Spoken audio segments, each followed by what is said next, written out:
तांब पितळ चमकवणं अगदी अशक्य. जर या दिव्यातून जिनी आला तर? जिनी शक्य आहे. मग दाखव तुझी जादू. विसरा लिंबू चिंच राख ही घ्या नवीन पितांबरी शायनिंग पावडर, एकमेव अनोख्या फॉर्म्युलासह जी बदलते विना ओरखडे काळवंडलेल्या भांड्यांचे रुपडे. खरंच? ही ठेव पितांबरी शायनिंग पावडर तुझ्यासाठी. हा मी निघालो दुसऱ्या घरी सांगण्या पितांबरीची महती. पितांबरीची माया चमकवी तांबा पितळेची काया. श्रीमन महागणाधिपते नमः. खरं म्हणजे काळ हा अनादी आहे आणि अनंत आहे. काळ कधीपासून सुरू झाला ते कोणाला सांगता येणार नाही आणि तो कधी संपणार ह्याचंही गणित कोणाला मांडता येणार नाही.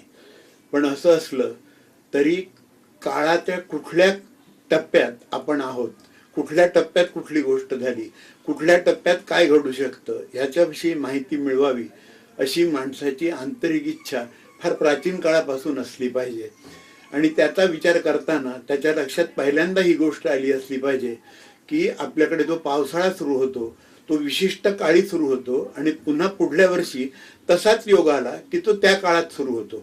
काळ, पावसाचा काळ, वर्षा काळ हा सरासरी एका पावसाळ्यापासून दुसऱ्या पावसाळ्यापर्यंत जो होतो त्याला वर्षा काळ असं पूर्वापार म्हटलं जातं.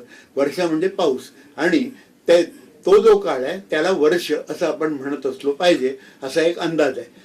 अनेकांचं म्हणणं असं आहे की नाईल नदीला जेव्हा पूर येईल त्यावेळी तो पूर 12 महिन्याच्या काळानंतर येईल, म्हणजे 360 दिवसानंतर येईल किंवा 365 दिवसानंतर येईल. म्हणून नाईल नदीला पूर येणारा जो 2 काळामधला पूर येण्याच्या वेळामधला जो काळ आहे त्याला वर्ष असं म्हटलं जाईल असं काही लोक सांगतात. काही का असे ना, पण वर्ष ही संकल्पना काळाचं मोजमाप घेण्यासाठी वापरली जाणारी पट्टी आहे असं आपण म्हणू शकतो. हे वर्ष जगभर पाळलं जातं.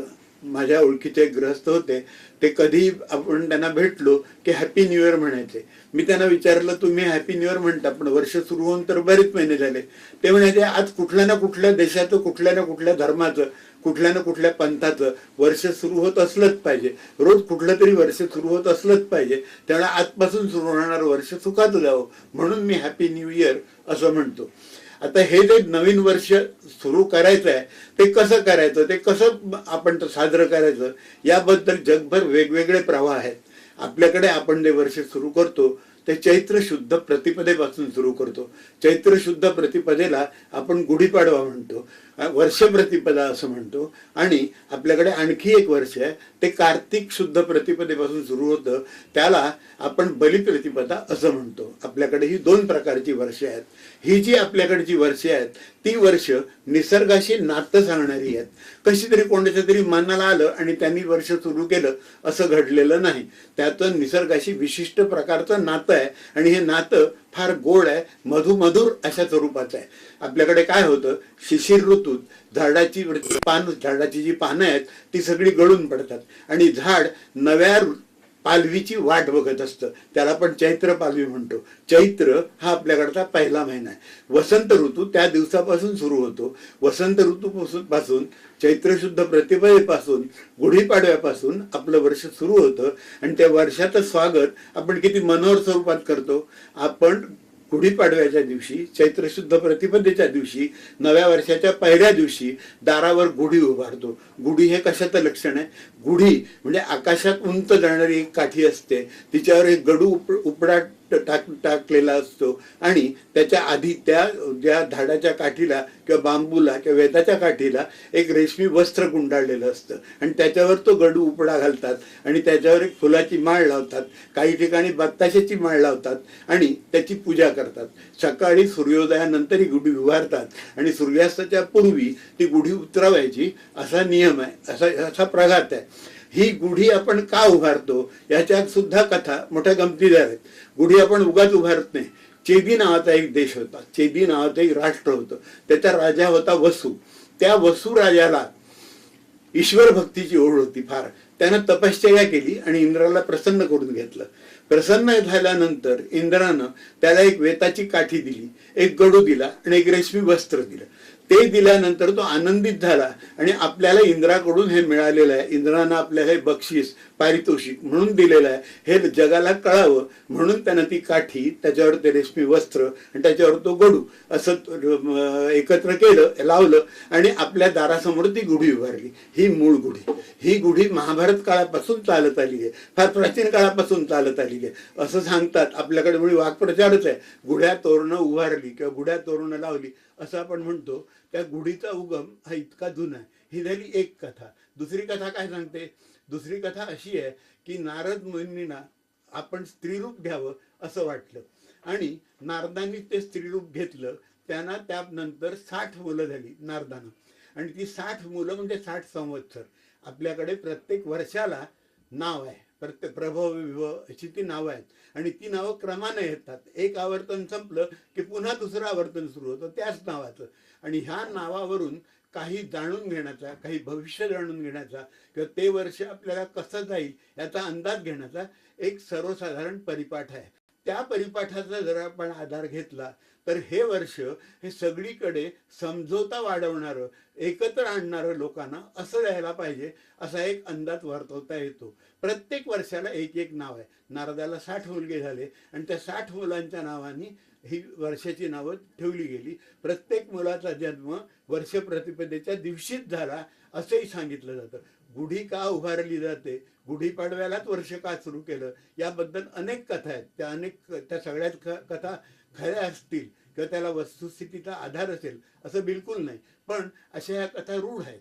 आणि हा जो काही गुढीपाडवा आहे त्याबद्दल किती गोष्टी सांगाव्यात. ह्या गुढीपाडव्यापासून जो शक सुरू होतो त्या शकाचं नाव आहे शालिवाहन शक. एक तुम्हाला गंमत सांगतो, आपल्याकडे हिंदू धर्मात विजय परंपरा साजरा करण्याची प्रथा आहे. फार पूर्वापारपासून ही रूढी चालत आलेली आहे. विजय झाला की त्या निमित्तानं आपण काहीतरी करतो. इतर ज्या कालगणना आहेत त्या वेगवेगळ्या गोष्टीवर आधारलेल्या आहेत. म्हणजे कसं, कोणी कुठून तरी कुठे पळून गेला त्या दिवसापासून शक सुरू, त्यांचं वर्ष सुरू झालं. दुसरी गोष्ट म्हणजे कोणीतरी मेला त्या दिवशी कोणाचं वर्ष सुरू झालं. अशा प्रकारे वेगवेगळ्या घटनावरून वर्षाची उभारणी, वर्षाचा प्रारंभ केला जातो. आपल्याकडे अनेक वर्ष सांगितली जातात, अनेक शक आपल्याकडे रूढ आहेत. पण ते कसे आहेत? शालिवान शक जो आहे तो शक शालिवान राजाला ज्या दिवशी राज्याभिषेक झाला त्या दिवसापासून सुरू झालेला आहे आणि शिवाजी महाराजांना ज्या दिवशी राज्याभिषेक झाला त्या दिवशीपासून शिवशक प्रारंभ झालेला आहे, शिवशकाचा. आणि आपल्याकडे विक्रम संवत म्हणून जो ओळखला जातो, जो कार्तिक शुद्ध प्रतिपदेला सुरू होतो, तो विक्रम नावाच्या राजाने सुरू केला अशी एक आख्यायिका आहे, अशी एक कथा आहे. आणि दुसरी कथा अशी आहे की अनेक राजे त्या दिवशी म्हणजे दिवाळीच्या काळात सगळं म्हणजे पावसाळा संपलेला असतो, अन्नधान्य सगळं भरून झालेलं असतं, धान्य चांगलं उपजलेलं असतं. अशा वेळी बाहेर विक्रम करण्यासाठी, पराक्रम करण्यासाठी, मुलुकगिरी करण्यासाठी म्हणून बाहेर पडत आणि त्यावेळी ते विक्रम करण्यासाठी बाहेर पडत म्हणून त्याला विक्रम संवत म्हटलं गेलं असंही अनेकांचं मत आहे. काही का असेना चांगल्या काळाला अनुसरून शक संवत सुरू करायचा ही आपली परंपरा आहे आणि ही परंपरा उज्ज्वल अशा स्वरूपाची आहे. पुन्हा एक तुम्हाला गमतीची गोष्ट सांगतो. ज्या शालिवाहन राजाच्या नावाने हा शक सुरू झाला तो आपला खास मराठी माणूस. कसा? तो पैठणचा राजा होता. पैठणचा राजा होता आणि राजघराण्यातल्या इतरांशी त्याचे मतभेद झाले म्हणून तो घरातून बाहेर पडला. घरातून बाहेर पडल्यानंतर इथे तिथे फिरत असताना कुंभाराच्या वस्तीनं त्याला आसरा दिला. तो कुंभाराच्या वस्तीत राहिला आणि कुंभाराच्या वस्तीत राहिल्यामुळे तो मूर्ती तयार करायला लागला, घडे तयार करायला लागला, मडकी तयार करायला लागला. असं करता करता त्यांनी माणसांच्या बऱ्याच मूर्ती बनवल्या, अतिशय रेखीव अशा स्वरूपाच्या. आणि जेव्हा शकांचं आक्रमण झालं त्यावेळेला त्यांनी त्या मातीच्या घडवलेल्या मूर्तीत प्राण फुंकले, त्या मूर्ती जिवंत केल्या आणि त्या मूर्ती जिवंत करून त्यांनी शकांना परतवून लावलं अशी कथा आहे. आणि त्यांनी शकांना परतवून लावलं म्हणून आपण त्याला शक असं म्हणतो. शालिवाहन शक असं जे आपण म्हणतो त्याचं कारण हे आहे. आणि हा राजा पैठणचा होता हे तर झालंच, पण तो लोकहित दक्ष होता. त्यांनी अतिशय चांगल्या रीतीने राज्यकारभार चालवला म्हणून त्याचा शक आपण अजूनही चालू ठेवतो. अजूनही आपण शालिवाहन शकाचा उल्लेख करतो. हा शालिवाहन शक तुम्हाला आश्चर्य वाटेल एका गोष्टीचं, हा शालिवाहन शक मराठी राजाचा असला तरी तो आज सेतू हिमाचल चालतो. तो का चालतो याचं कारणही पुन्हा गमतीदार आहे. त्याचं कारण असं आहे की आपल्याकडे ग्रहलाघवीय पद्धत म्हणून पंचांग करण्याची जी पद्धत आहे, जी आता सर्वत्र सर्वमान्य झालेली आहे. आता त्याच्या पुढेही कॉम्प्युटरवर आपल्याला पंचांग करता येतं, ही गोष्ट खरी. पण शालिवाहन शकाचं महत्त्व काय आहे की जुन्या तऱ्हेचं पंचांग तयार करण्यासाठी जी कोष्टकं लागतात ती कोष्टकं या शालिवाहन शकावर आधारित आहेत. त्यामुळे पंचांग करताना शालिवाहन शकाचा आधार घेतल्याशिवाय पुढे जाता येत नाही. पुन्हा आणखी तुम्हाला एक गंमत सांगतो. ही पंचांग तयार करायची जी कोष्टकं आहेत ती आपल्या नांदगावच्या गणेश दैवज्ञ आणि केशव दैवज्ञ या नावाच्या पिता पुत्रांनी तयार केली. केशव दैवज्ञ हे पिता आणि गणेश दैवज्ञ हा पुत्र. केशव दैवज्ञांना अनेक वर्ष अपत्यप्राप्ती नव्हती. त्यांनी गणपतीची कठोर उपासना केली आणि त्यांना मुलगा झाला. त्या मुलाचं नाव त्यांनी तो गणपतीच्या कृपेनं झाला म्हणून गणेश दैवज्ञ असं ठेवलं.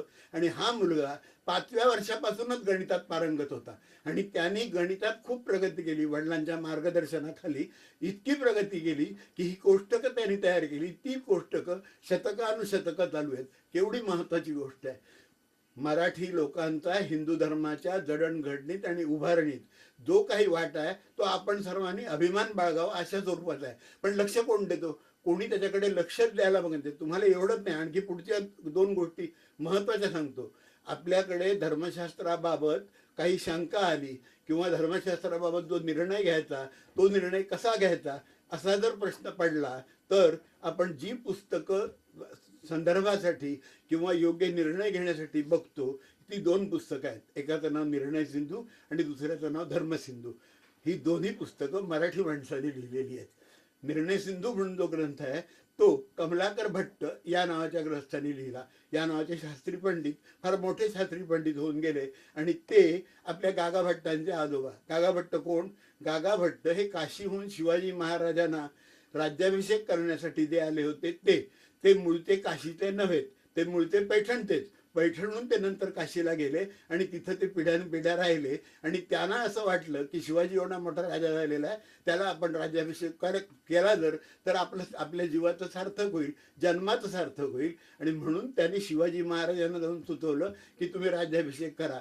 शिवाजी महाराजांच्या मनात आलं आणि त्यांनी ब्राह्मणांना विचारलं. ब्राह्मणांनी नाही म्हटलं. असा एक लोकापवाद आहे, पण त्यात काही तथ्य नाही. गागा भट्टांच्याच मनात आलं होतं की हा राज्याभिषेक केला पाहिजे आणि गागा भट्टांनी शिवाजी महाराजांना सांगितलं आणि शिवाजी महाराजांना त्यांना 1 लक्ष होऊन एवढी दक्षिणा तो राज्याभिषेक केल्याबद्दल दिलेली आहे. ह्याचा इतिहासात पुरावा आहे. हे गागा भट्टही आपल्याकडचेच. आणि धर्मसिंधू ज्यांनी लिहिला ते तर आपल्या पंढरपूरलाच राहणारे बाबा पाध्ये नावाचे शास्त्री होते. त्यांनी धर्मसिंधू लिहिला. तो पेशव्यांच्या काळात लिहिला गेलेला आहे.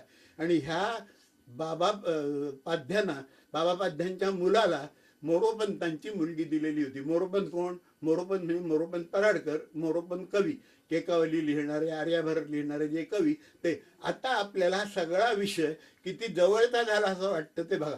अशा प्रकारे आपण म्हणजे महाराष्ट्रीय हिंदू लोकांनी हिंदू धर्माच्या वाढीसाठी संरक्षणासाठी फार मोठी कामगिरी केलेली आहे.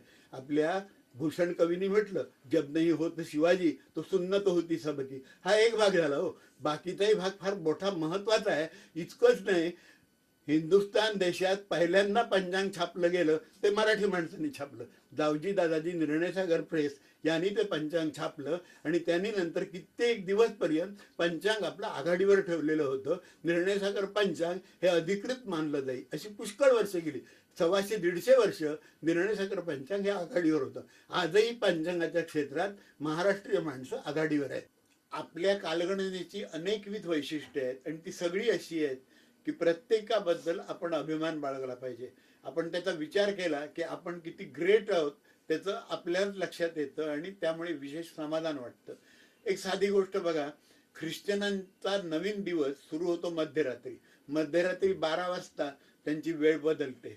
PM होतं ते AM होतं, हे आपल्याला सगळ्या लोकांना माहीत आहे. मुसलमानांचा दिवस सूर्यास्ताबरोबर सुरू होतो.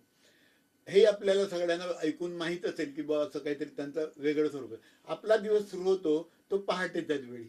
सूर्योदय होतो सकाळी, त्याला आपण पहाट म्हणतो, म्हणजे प्रभात काळ म्हणतो. आणि प्रभात काळी उदयात तिथी उदयात वारा असं वचन आहे त्या संदर्भात. तर आपला सूर्योदयाच्या काळी आपला नवीन दिवस सुरू होतो आणि चैत्र शुद्ध प्रतिपदेला सूर्योदयाच्या काळी नवीन दिवस सुरू झाला म्हणून आपण ह्या गुढ्या उभारतो, घरात आनंदाचं वातावरण राहावं म्हणून प्रयत्न करतो. असा एक समज आहे की तो दिवस आनंदात घालवला की पुढचं संबंध वर्ष चांगलं जातं, आनंदात जातं, सुखसमाधानात जातं. अलीकडे गेल्या 5-10 वर्षात महाराष्ट्रात अनेक ठिकाणी नववर्ष स्वागत यात्रा या नावाने एक शोभायात्रा, एक मिरवणूक काढली जाते आणि हा कार्यक्रम इतका सुंदर आहे की त्यात जे भाग घेतात ते तर आनंदानं न्हावून निघतातच, पण ते जे लोक तो कार्यक्रम बघतात, ती शोभायात्रा ज्या ज्या विभागातून जाते तिथं रस्त्याच्या दुतर्फा, घराच्या गॅलऱ्यामधून, घराच्या ओटीवरून लोक अगदी डोळे भरून ती यात्रा बघत असतात आणि हिंदू धर्माचा जय जयकार करत चालणारे ते सगळे लोक हे आनंदाने नुसते न्हावून निघालेले असतात. ते दृश्य इतकं विलोभनीय आहे की त्यासाठी पुन्हा एक वर्ष थांबावं लागतं, याबद्दल काही लोकांना खंत वाटेल इतपत ते दृश्य अतिशय रम्य असं दिसतं. कोणी घोड्यावर बसलेलं असतं, कोणी सायकलवर, कोणी मोटरसायकलवर, कोणी पायी चालत असतात, कोणी मोटारीत असतात आणि हिंदू धर्माचं वातावरण त्या शोभायात्रेमुळे तयार होतं.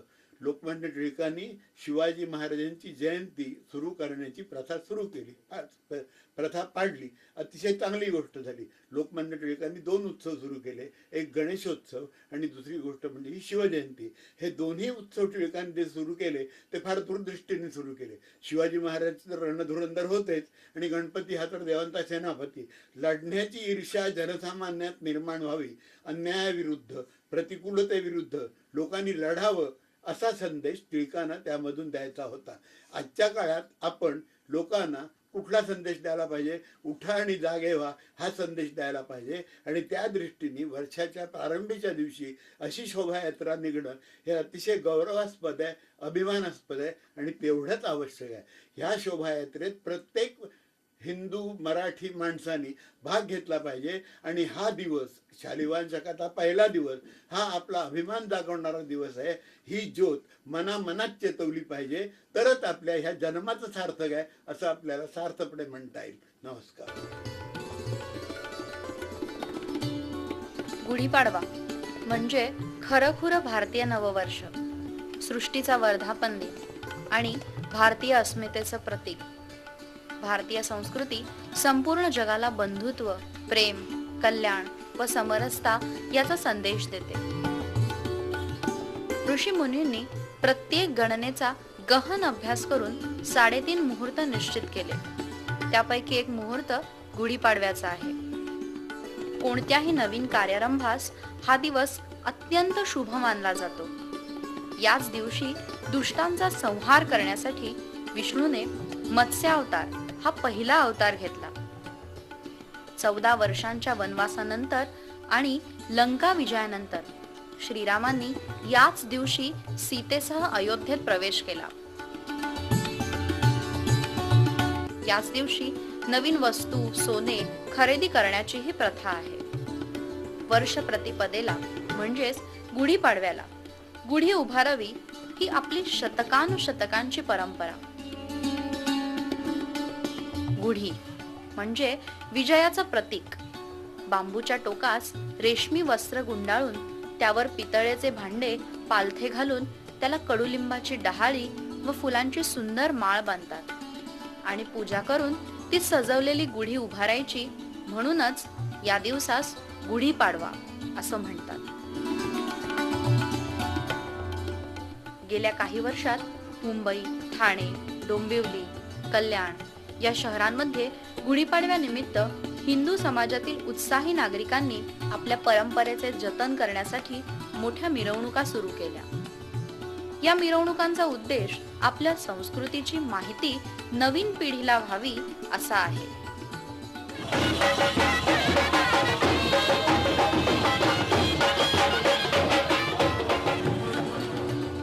नव्या वर्षाच्या स्वागतासाठी पहाट होताच शोभायात्रा चौकात चौकातून निघतात.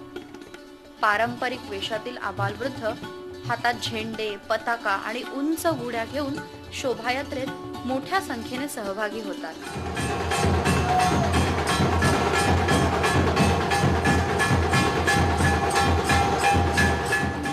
चित्ररथ, चलत प्रदर्शने, हत्ती घोडे असा लवाजमा घेऊन या शोभायात्रा मुंबईच्या गल्ल्या गल्ल्यातून फिरतात.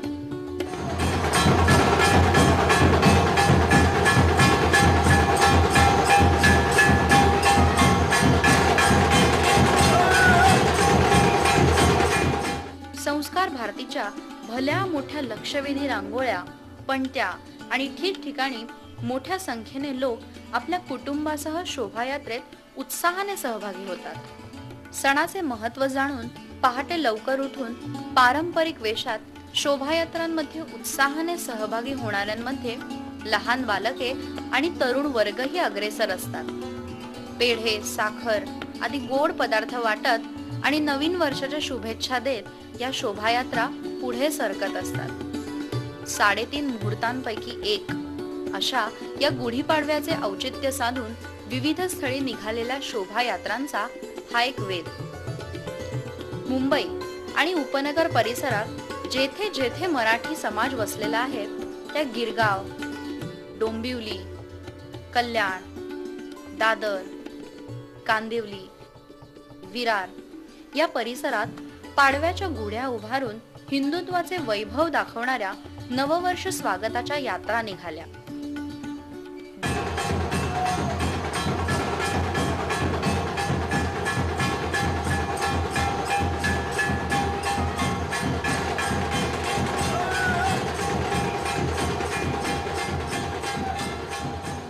ज्ञानोबा माऊली, तुकारामाच्या गजरात निघालेल्या दिंड्या, जय भवानी, जय शिवाजी, भारत माता की जय यांचा दुमदुमणारा जयघोष, विविध मंडळांचे चित्ररथ, लेझिम, ढोल ताशांच्या गजरात हिंदू नववर्षाचा जय जयकार करणारा 15,000हून अधिक जनसमुदाय आणि अग्रभागी पारंपरिक नऊवारी नेसून मोटरसायकलवर बसून या यात्रेचे नेतृत्व करणारी मातृशक्ती गिरगावच्या रस्त्यावर अवतरली होती.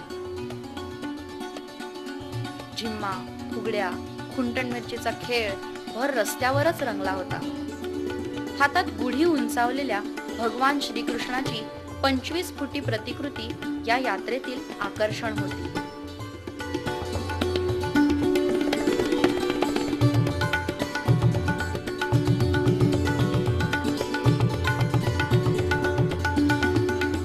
श्री गणेश मंदिर संस्थानच्या पुढाकाराने काढण्यात आलेली नववर्ष स्वागत यात्रा मोठ्या उत्साहात पार पडली. या स्वागत यात्रेत सुमारे 1.25 लाख नागरिकांचा सहभाग होता. स्वागत यात्रेचे यंदाचे 7वे वर्ष होते. सकाळी 6:30 वाजता कान्होजी जेधे मैदान येथून यात्रेस मोठ्या उत्साहात सुरुवात झाली. मुख्य यात्रेत शहरातील विविध भागातून आलेल्या 4 उपयात्राही सहभागी झाल्या. यात्रेत 85 चित्ररथ, विविध सामाजिक, धार्मिक, शैक्षणिक संस्थाही सहभागी झाल्या होत्या.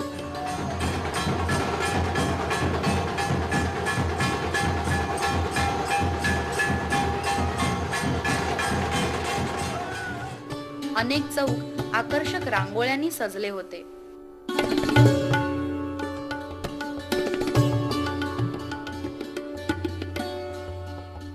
शिवाय विविध जाती संस्थांचे देखावे सर्वांचेच लक्ष वेधून घेत होते.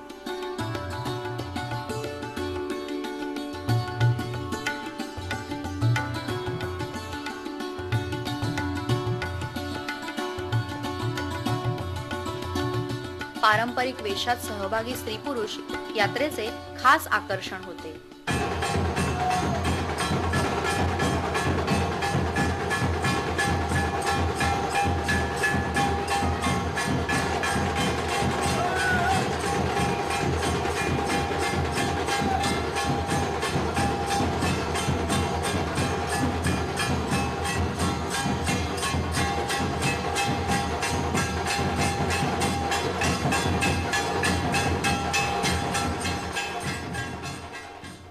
उंच उंच गुढी उभारू आणि गगनाला भिडू असं म्हणत सर्वांनीच या मंगलमयी वातावरणात स्वतःला सहभागी करून घेतलंय. परस्परातील हेवे दावे विसरून सर्वजण याच चराचराचा एक भाग म्हणून बंधुभावाने राहण्याचा त्यांनी केलेला हा त्यांचा एकनिष्ठ विश्वास यातून दिसतोय. या शोभायात्रेतून सर्व धर्म समभावाचे तत्वही आपण विसरलेलो नाही. अशा या मंगलमयी दिवशी आपणही येणाऱ्या प्रत्येकाच्या आयुष्यातील हर एक दिवस हा 3.5 मुहूर्तातील एक दिवस ठरो, हीच एक मनस्वी इच्छा करूया.